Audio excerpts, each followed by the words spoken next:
So here we are T-minus 6 minutes getting to Rainbow. The sun is shining, it's getting warmer. Come on, the mighty boat, come on! Alright, so here we are. As you can see, 4 rods are set up. I'll show you around in a minute. The crib area is sorted.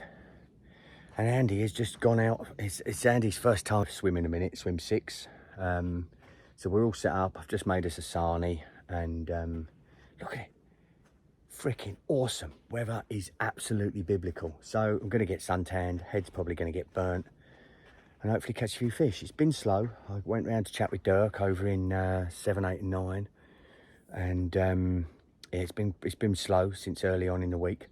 But this new weather, I think, is going to pay dividends. So I'm going to talk a little bit about what we're going to do here. Because, again, just trying to do things maybe a little bit different, eh? You know, I've chatted about this before when I've been here. Everyone normally pushes to the extremities of their areas. But with the warming weather, the area up to the left, I'm fishing right-hand side, Andy's gone left. You know, I think fish are going to come into this area. So what I'm not going to do is push long and stop them doing that. Because if I push long, then we might catch a few, but we might then just push them back out. And I'll show you that in a minute. And then we're only going to have a couple of fish. So what I'm going to do, I'm going to fish everything close. All in the earlier bars, basically. A couple up to my right, across a couple of different bars. And I'll show you in a second. One out to a small sort of dot island here, which is off another bar, or just into the gully between them. And then one just dropping the other side. And I'm going to leave this whole big area out the back free. But it's not going to be free of bait. I'm going to go around and just sprinkle a few baits in different areas. And just, if the fish move into that area and there's bait there and they can feed on it without any lines, without any pressure, without any noise, there's a good chance they're going to come in and they're going to stay there. And then we could maybe have a bit of more of a hit later on in the week as that water temperature rises. That's the plan. Stan. So I'm going to show you around. Let me just switch this around and I'll show you what the geo is. So firstly, thank you Gavlar. We've come in after Gavin Berry and he's lent me all of his purpose-made, you know, Rainbow Veteran. Look at them, stainless steel, super duper pokey sticks to put in all over the show if we decide to get a bit funky with it. Okay, so I'm on the right side. I'm fishing with 10 footers at the moment. I've got some other rods here as well if I need to, but 10 footers, pretty much same setup. I was on 21. I've got my little Fox XT up there, lovely jubbly, all nice and lovely and chilled. Got my 26mm carbon stick, which most of the stuff that I can be doing out here is going to be done.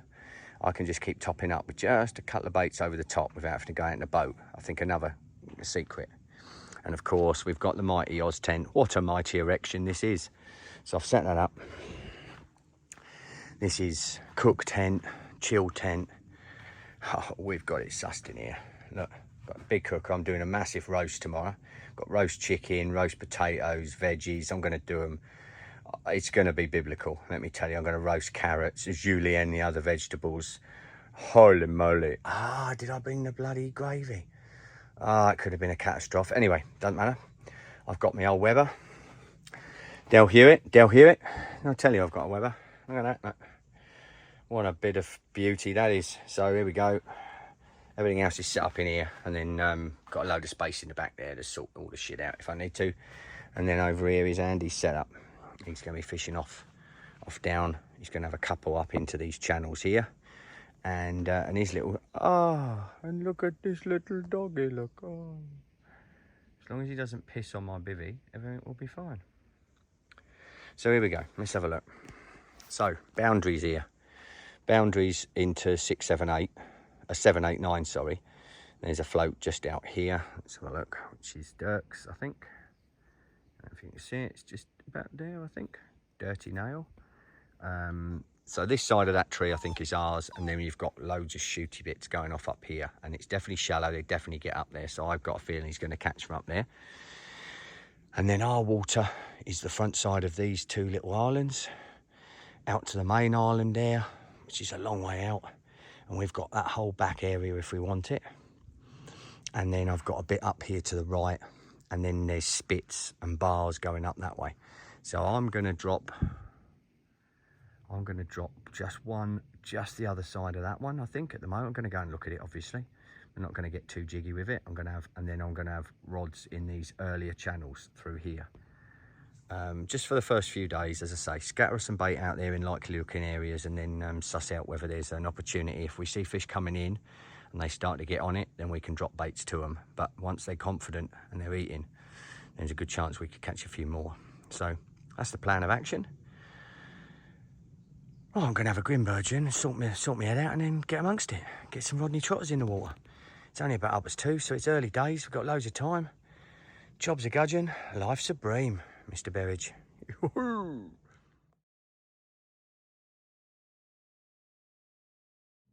Just check out the structure and the shit that you're fishing over here in 6. Unbelievable. Pretty much every bar has got trees and shit growing out of it. It's technical. It's going to be super technical. Got some shallower water here, which is nice though. And with these rising temperatures, I think the plan of what I've just gone and done is scattered quite a lot of bait. Well, not a lot. I've scattered about 50 baits in a massive area, like the size of a bloody football pitch. Just odds and sods all around this back area. And the plan is that, you know, if these fish come into this shallow water, they can mince about round out here and pick up baits without lines. We've made a joint plan. We're gonna fish in close, all on the first lots of bars, and let the fish have their head out here. And if they get onto these baits and just start mincing about, then we could be on for a bit of a catch. That's the plan. Keep my fingers crossed. All right, mate. So here we go. Look, I've got one rod off. I've put a little hook in here and then come back, so my line's laying up that way. But I've got one just here. I've got one just there. I've got one. I've got one there, and then one there, and then one just over the back of the main bar there. Right then, so here we are. This is the scene. Rods are all out. As I said, they're all relatively close. I'm leaving, we're leaving most of the main back bowl area, which covers quite a big area. It covers like a massive marginal area of a big island at the moment, which leads along a bar which goes into the back of the chocolate box, which is an area you'll have seen me fish into when I fish the island, because normally the chocolate box is fished from 21. 21 was closed in the summer, so we could fish into the chocolate box area from the island with a bit of jiggery pokery. But again, tonight, next couple of days, I'm just going to leave it. I'm just going to leave it empty and just observe fish movement and see, you know, what the fish are doing. I've had a couple of rod knocks and bottles have just done some funny stuff. I've got a feeling there's fish here, to be fair. And I just had a good chat with my mate Martin Curry, who owns, who you'd have seen, Le Moulin de Graffiel. He's fished here a lot, and obviously I've come in after Gavin Berry, who kindly let us. He couldn't do the second week. Who kindly let us jump in on his trip, which is through Dirk, a Dutch guy who's again very kindly let us jump in on this trip here for the week. Again,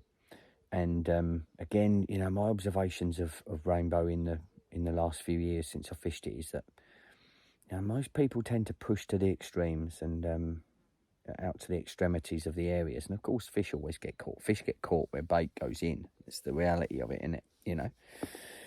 But fish move around all over these areas. They're the masters of their domain, and I always like to try and fish it slightly differently, really, I suppose. So I've got them all close. There is a lot of snags. You'll have just seen on a little video that I just did when I was out there. That's that rod again. Come on. Yeah, there's lots of snags here. I'm completely locked up. It's going to be in the boat. Get out there, get above it, and hopefully we'll be all right.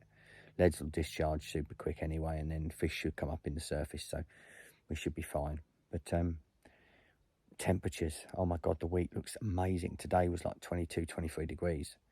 I'm going to look like a Greek Adonis by the end of this with a massive suntan. Or I'm going to have a bald, shiny, bald, peeling head. one of the two, really. But we shall see. Andy's super stoked. I mean, he's been waiting to get on here for donkey's years, and he's buzzing, absolutely buzzing. And you know, the complexity of fishing here, he's like, whoa. You know, he's just getting his last rod out now. And thanks, Martin. We've just put it off that little tuft. Yeah, he's just putting it on that little tuft just behind that. And I've got him to set up 2 different poles so it'll keep it away from the other rods. And yeah, let's see what happens, eh? Let's see what the night brings. Let's see what tomorrow morning brings. Just going to have pizza tonight, just nice and easy. And then I'm going to do us a big roast dinner tomorrow. But it's all exciting stuff. And I've just had a message from the guys that have just come on to Fensmere. And they've just had a 51. So I'm really made up with that. I'm going to put a photo in on this video of them.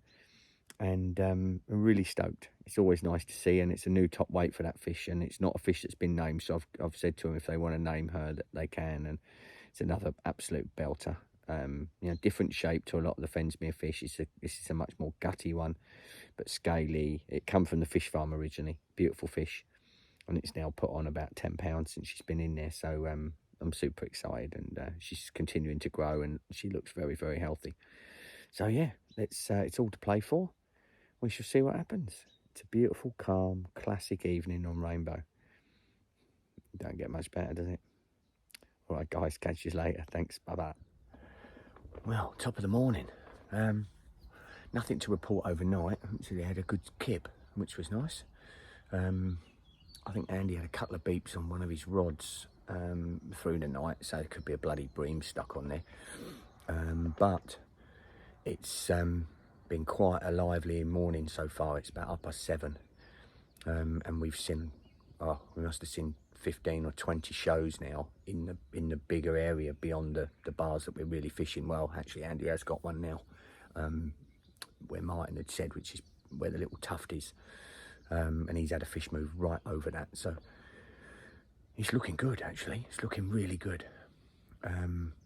This next week, the weather is just, look, I think tomorrow's 29 degrees, 28, 27, hot and sunny all week, which is, you know, a really, really nice bit of temperature change from last week, which was bloody cold. So it's all to play for, and I shall keep you posted as the day goes on as to what's happening. But I feel confident. I feel very confident. It's nice, always nice to see fish, isn't it? You know, we didn't see bugger all yesterday after we got here.